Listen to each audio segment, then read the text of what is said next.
Andrew. Welcome to drumroll episode 99. Hey, this is so I'm so excited. Now, for British listeners, this is, our ice cream episode, which will What's mean, that mean? which will mean nothing to you. But in the UK, if you have an ice cream, an ice cream cone, Yeah. you stick a chocolate flake in it, I'm not sure where you're going with this. then that's a 99. That's what you call a Oh 99. yeah.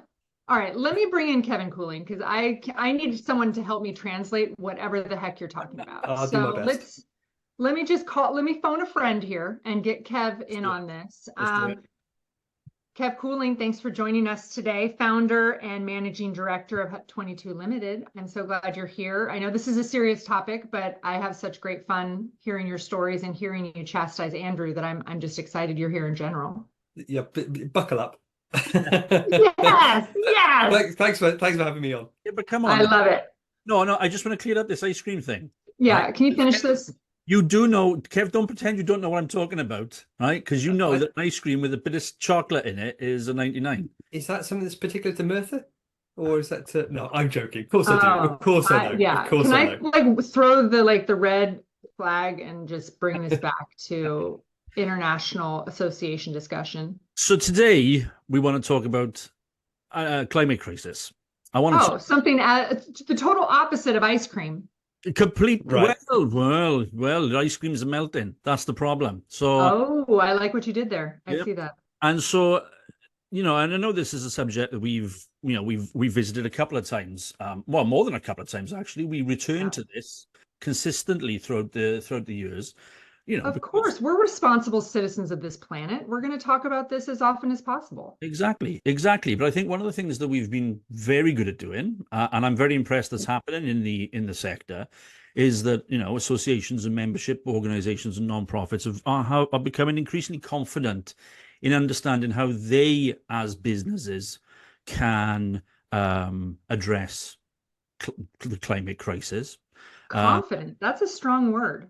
Oh, I think they are. Do you not? Confident. I would say open-minded, curious, exploratory. Confidence sounds, I don't know, Kev, your thoughts? I think confidence a little too over. Well, yeah. I mean, as ever with these things, I guess it probably depends. I mean, there are definitely parts of industry broadly that are really up to speed with what they need to do in this space, and then there are other people who are literally just getting started.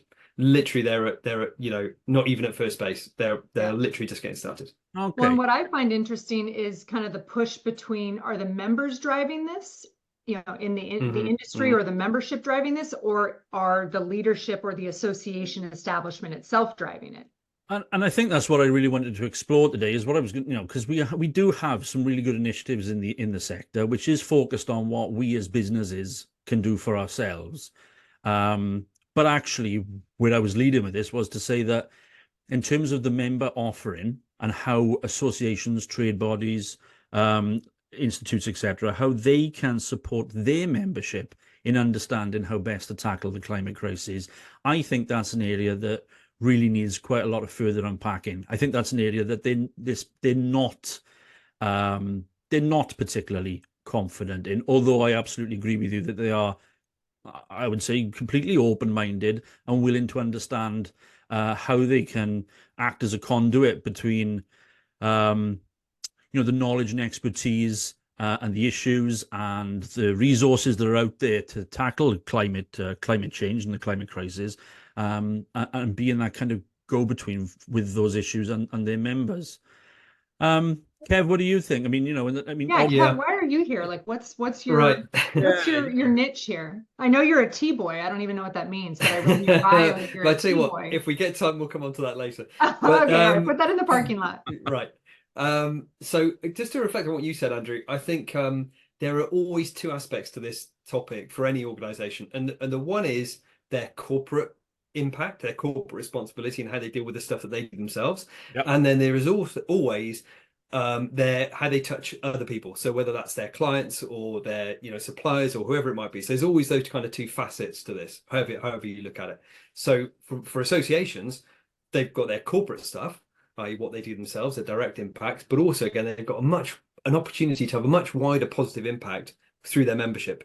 You know, really, as you say, supporting them to understand what to do, understand their impacts, understand what to do about it, you know, and all the other kind of things that come along with being responsible about your impact and your part in the climate crisis, or even maybe a solution to it. And that opportunity to amplify impact through a membership, through an industry. Yeah. You know, as Andrew mentioned, and you alluded to, different organizations are at different places in that journey. Yeah, yeah. And, you know, I want to make sure that those who are not yet fully engulfed know the entry points and know that it's okay to start today. But is it fair for me to ask, is it fair for me to assume that, you know, I mean, we've been talking carbon in relation to climate for, I feel like, for a, you know, a very long time. Is it fair for me to assume that everybody in the sector, at the very least, has an appreciation that how the two are linked? Is that fair of me? I mean, when you say the two, you mean carbon and the climate? Yeah. Is that fair of me to assume that the people understand that the two go hand in hand, as it were? Well, look, if we assume that this sector is representative broadly of everybody, right? So there's going to be a mix. Some people are getting better informed than others. I think you'd probably be hard pressed to find somebody who really has no idea that carbon has something to do with climate change. But beyond that, I think actually it starts to get a much smaller number of people who really understand what it means. And I would argue that people involved in an association are already of a more engaged, informed, I don't know, educated. That's probably not a statistic that I have, but I would say that they're more aware in their business, in their communities, because they're already a part of this organization. Yeah. Do you know what? I think there's an interesting thing, you know, to go from just having that notion that carbon has something to do with the climate, just going from that to a position where actually you can really start to understand what the links are, and you can really start to understand where impacts typically are, what solutions might typically look like. It's actually not a big step. It's not a huge step. And immediately, just by taking that step, you become so much more informed about the things that you do and the decisions that you make, and you know how all of your interactions kind of have an impact and what you can do to minimize them. So actually, that's not a big step, but it's a step that most people haven't taken. Right. And why is the first question? Why not? Well, I mean, It well, is. I'll tell you why not. I'll tell you why not. I'll tell you why not. Tell me, Kev. I think the reason why not is that for, I don't know, 99.9% of all organizations out there, dealing with the climate crisis is not their core business.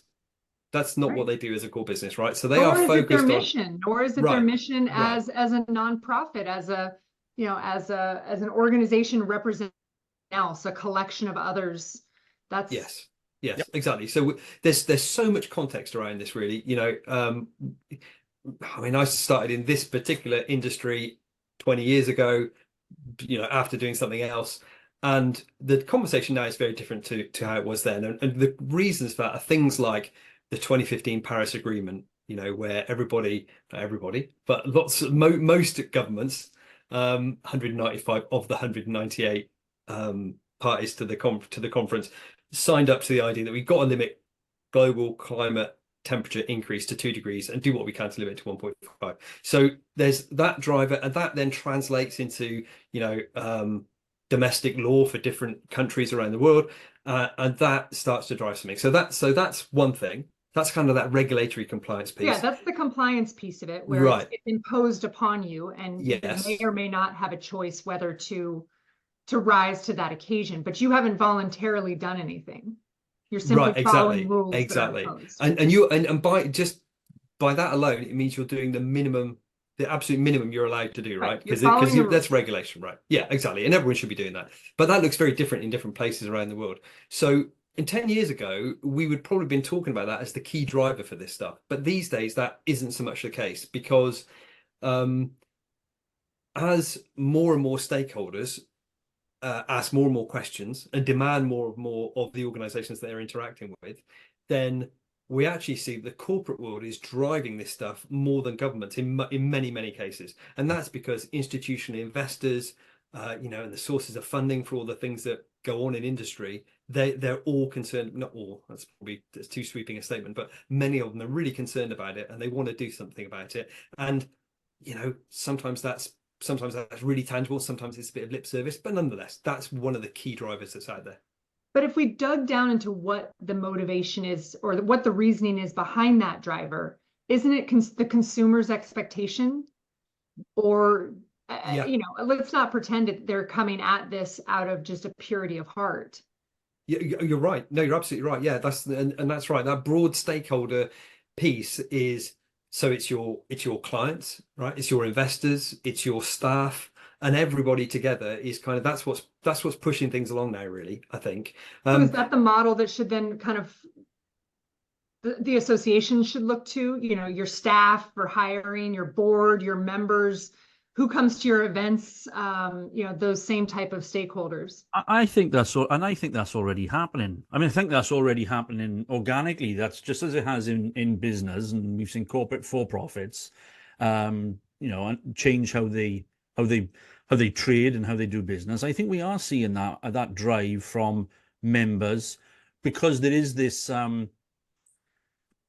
members for their membership organization to do something, because there is the rationale that says that a membership organization, an association, a non-profit is inherently socially responsible. It is inherently focused on community, be it a professional community, and I know some organizations talk more specifically about their geographic location and that community that they work in, etc. But I do get a sense that there is this growing expectation that associations will take more of a proactive position in helping their members move this forward. Are you seeing that, Lisa? Are you seeing that, Lisa? Well, in the United States, we talk a lot about the nonprofit sector as almost the fourth leg of government, to be the fourth leg of the stool. Yeah. And, as a driver and an amplifier of voices and a representative of industries and other things. We talk about how many people are employed in the sector. We talk about how much money nonprofits and associations contribute to GDP. And I think when you want to have that kind of seat at the table, when you want to be as a sector taken seriously in that kind of way, you have to then equally share the burden of solving the problem, of addressing the problem. Yeah, because many associations are now positioning themselves quite explicitly as civic societies, explicitly. Absolutely. Right. Which we've not seen, which I don't think we've really seen on the scale that we're seeing it now. Go ahead, Kev. Sorry, yeah, I was going to say, I think there are some parallels here, but thinking about how associations might support their members, I mean, I guess there are a number of things that probably lots of associations will support their members. There's some common themes, right? I guess in terms of, business, financial sustainability, maybe, or, those kinds of things. And actually, we need to get to a point where the climate and carbon specifically, as we're talking about that, needs to almost be in that same area, right? So it needs to be just a thing that is done. It's not going to be, as we said, the mission of every organization, but nobody writes down in their mission statement to make profit, right? Or whatever their purpose is. They don't write that bit. That's a consequence of the thing that they do. So in the same way, we have to get to a point where we're all businesses, all organizations are acting responsibly and contributing to solving the climate crisis. So it almost has to become second nature, like profit maybe, or like health and safety, or like whatever. That's kind of where we need to get to.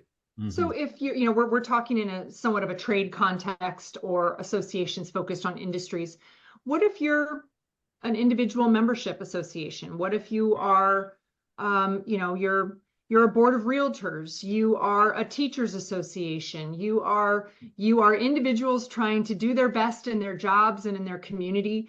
How could you, with that same best practices or business solutions context, how could you package that for individual memberships? Well, that's a good question. I think one of the key things to understand about carbon generally is almost everything we do, almost every decision we make, there's an opportunity for us to make a better or a worse decision. So I think one of the things associations can do for individuals is just help with the education.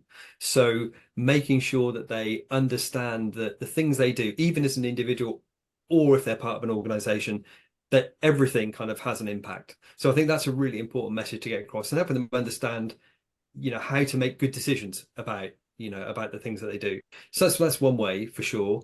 I was going to say something else there. It was great, but I can't quite remember what it was. So let's move on. I'll come back to it if I remember. Well, I know that you've done some work in kind of the gap analysis area. You've also, I know you're working on a secret hack book, and I'm very excited to learn more about when that's coming out. But this education that you talk about, I always espouse to my, especially small staff, small budget associations, to copy, paste, and borrow.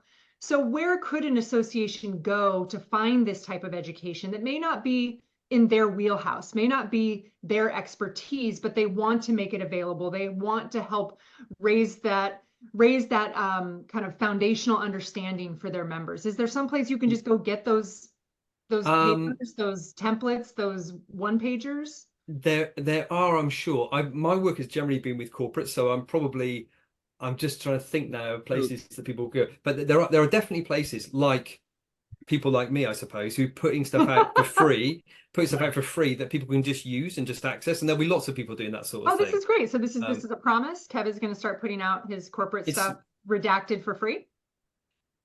Well, the tools are free. So the tools are free. So there's already tools out there for free that I produce. There's tools that other people produce.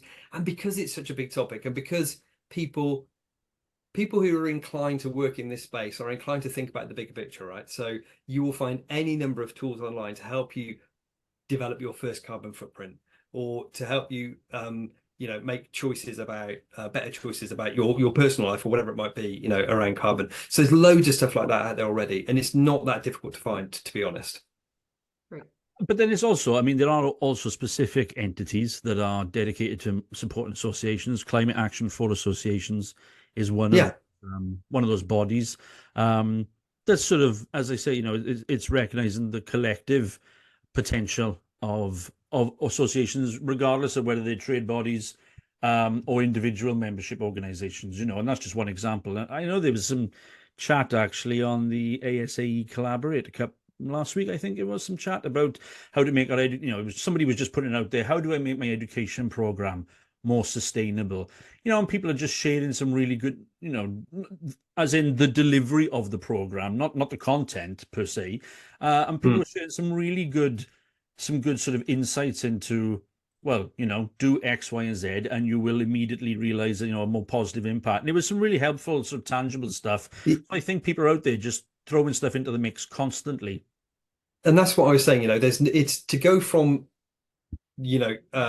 zero to something much better, which has a big impact, is not a big leap. You don't have to do a huge amount of work to kind of really improve things. And I guess the curve flattens out as you go along. It's kind of progress gets a bit slower every time, because you're learning more and more, and you're getting more and more nuanced and more refined in your understanding. And do you not think that, Lisa, that we as professional strategic planners, do we have an opportunity here to be influencing our clients in terms of these conversations, or would you see that as an overreach on our behalf? I think that there are appropriate and artful times to frame future scenario planning, to ask questions about what you envision your organization to be doing, how it's contributing, what you think the challenges facing your stakeholders are now and into the future. And I mean, whether it be workforce, whether it be, supply chain, whether it be, I mean, there's all these things where carbon is impacting other things. So if you drill down into, you ask the 5 whys, whatever it may be, I think you can get to a climate, not focused conversation, but a climate complementary conversation in a lot of the frames that you approach strategic planning through. I would personally, unless a group came to me saying that was the focus they wanted to have. And, recall a few years ago, a lot of organizations weren't taking on DEI as part of their That's true. part of their focus or their mission or even an undercurrent of their potential or purpose. And then you started seeing requests for, hey, can you lead us through strategic planning that is that has this as a filter or has this as a goal. And I think that will probably be the evolution of climate in strategic planning. It will be a theme, it will be a context. And I think it's our opportunity to ask the right questions, to push harder where it's appropriate, and to help connect the dots between how interrelated so many of these things are. You know what? I think in a lot of cases, I think people are, it's already part of their strategic decision making, right? Because this really, to some degree at least, this is about managing risk. This is about managing, are my investors still going to want to invest with me if I'm not dealing with this stuff? Are my members going to be interested in being in an association that doesn't, include some advice or some guidance around the climate or whatever it might be? So I think it's essential really for any organization, if they want to address risk, to be thinking about the climate crisis, whether that's physical risk or transition risk or whatever it might be. So it's a really important part of strategic planning, I think. So within that context, I know we just kind of bumbled into it because I know that freestyle there a little bit, didn't we? That's all we ever do is freestyle. Lisa thought she was going to trick you into giving stuff away, but actually I know that you've got a lot of tools that you offer, regardless, that you offer, individuals and organizations. What specifically right now, if I'm out there and I'm thinking, right, I got to do something. What's available to me? Okay, so the first thing is probably my gap analysis tool.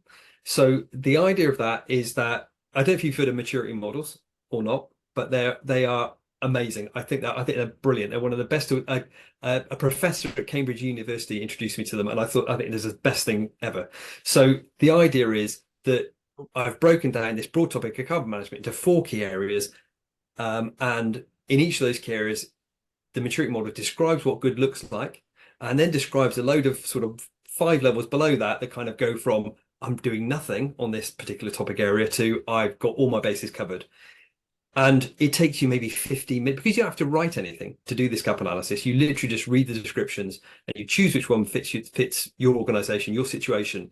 And within about 15 minutes, you've got your gap analysis. And the tool just produces a short report at the back end, which says, okay, here's where you are at the moment. Here are the things that you need, key things you need to think about to level up in each of those 4 areas. And the 4 areas, by the way, are governance and leadership, management and policy, strategy and action.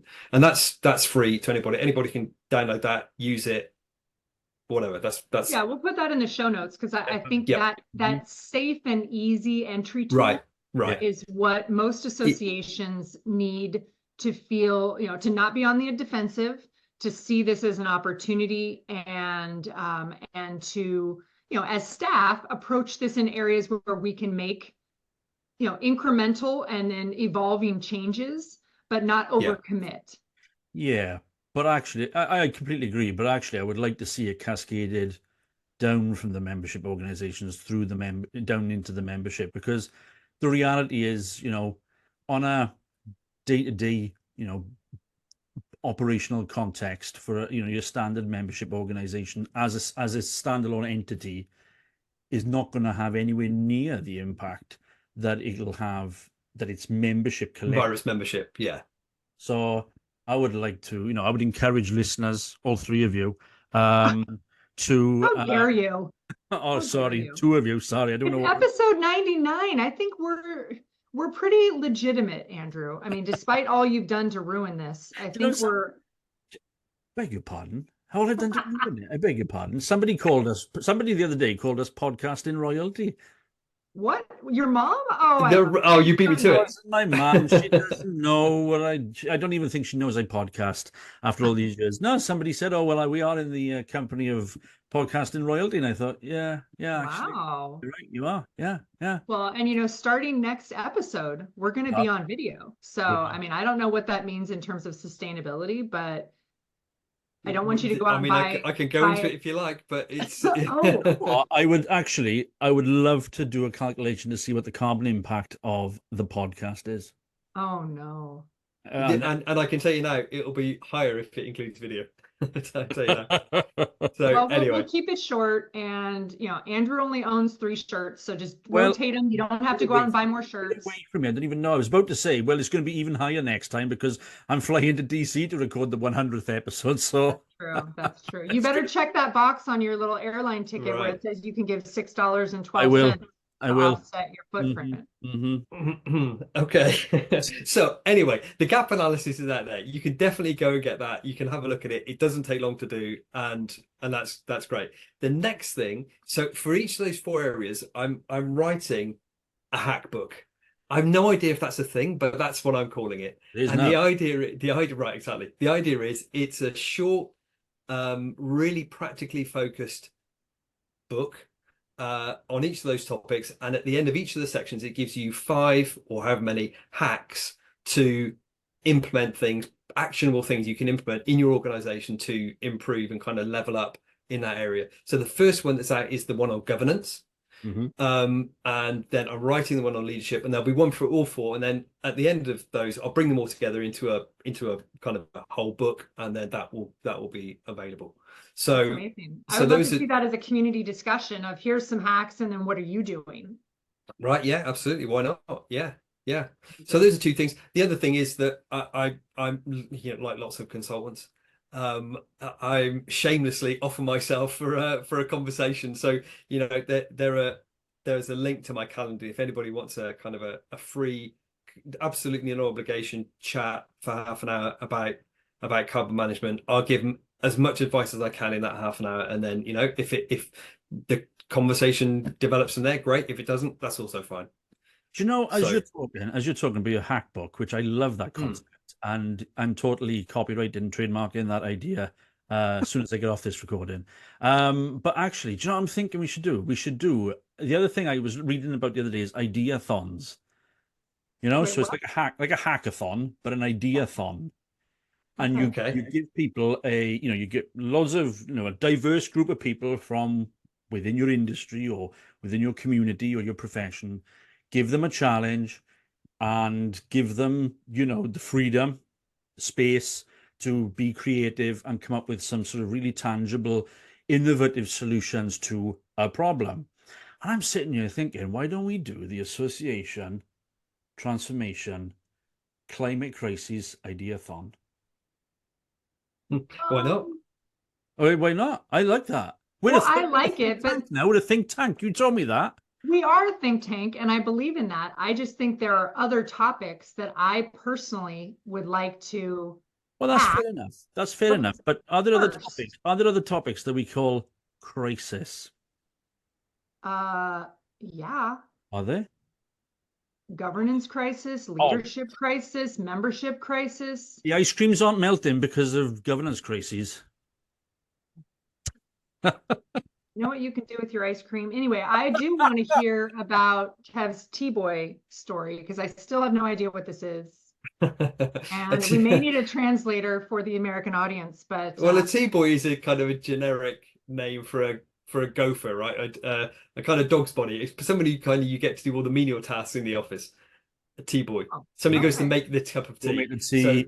All right, so go make some copies, get some coffee. Yeah. Okay. Right. When we were talking about my vast corporate empire, and I said I was the founder and managing director, I'm also the T-Boy because my global empire consists of me, and that's it. So there you go. So you're managing your footprint. You're keeping that footprint lean and mean. I get it. Exactly. It's bang for your buck. It's all about impact. Well, I am so glad that we, brought this back. I mean, we haven't really talked climate on the pod in a few months, but Kev, thanks for bringing it back. I think there are great opportunities and ideas to share the material that exists out there, help members learn and start those conversations, not only amongst the membership, but at the board at the board level, and you know, this 4-part spectrum of kind of where are you now. My favorite takeaway from this conversation was your reference to, you know, every decision you make, there's a way to make that decision better or worse, and even just that pause. And I think that equation that you just, you know, created, I think can actually be, you can use it to approach a lot of different association challenges, whether it be about engagement, whether it be about ethics, whether it be about DEI, you know, a lot of things that if we just took the time to pause and evaluate that decision and then, you know, recalibrate a little bit here and there, the compounded potential of that impact is really powerful. I was about to say the same thing. Kev, this is what I deal with all the time. If you're Oh, trust me, available I to be know. a guest host, you know, I don't know. Well, when Andrew's shirts are in the wash, Yeah, I'm when he happy. has to I'm rotate happy to his come on. shirts, or when he's visiting his mom. No, or I just actually did buy, because we're recording on video soon. I did actually go and buy a whole load of new shirts. I know you did. Yeah, I did. That's hilarious. Oh, I hope they're sustainable. Absolutely, they are. I'm going to wear them again and again and again. They're like made from bamboo and stuff. Absolutely. No, this is serious. I want to end this on a serious note because it's our 99th episode, and a conversation that we will have again, probably unfortunately too many more times because of the necessity of the topic and how difficult it really is to get people moving and that momentum built in this area. But Kev, we appreciate all you're doing in this area. Thanks for sharing. Thanks for sharing. We look forward to the hack book, and you know, share with us what you're already doing, what's already working. We're happy to be kind of an aggregator of ideas and resources in this space. And Andrew, thanks for showing up. We appreciate you. See you next time in DC. We will see you next time in person, on camera, even though it'll, you know, it's a few more carbon credits we'll have to cash in. Yeah, but my net positive impact is huge. Is it really? I'll give you the numbers on that. Keep telling yourself that, Andrew. Keep telling yourself that. But until next time, put your members and your mission first.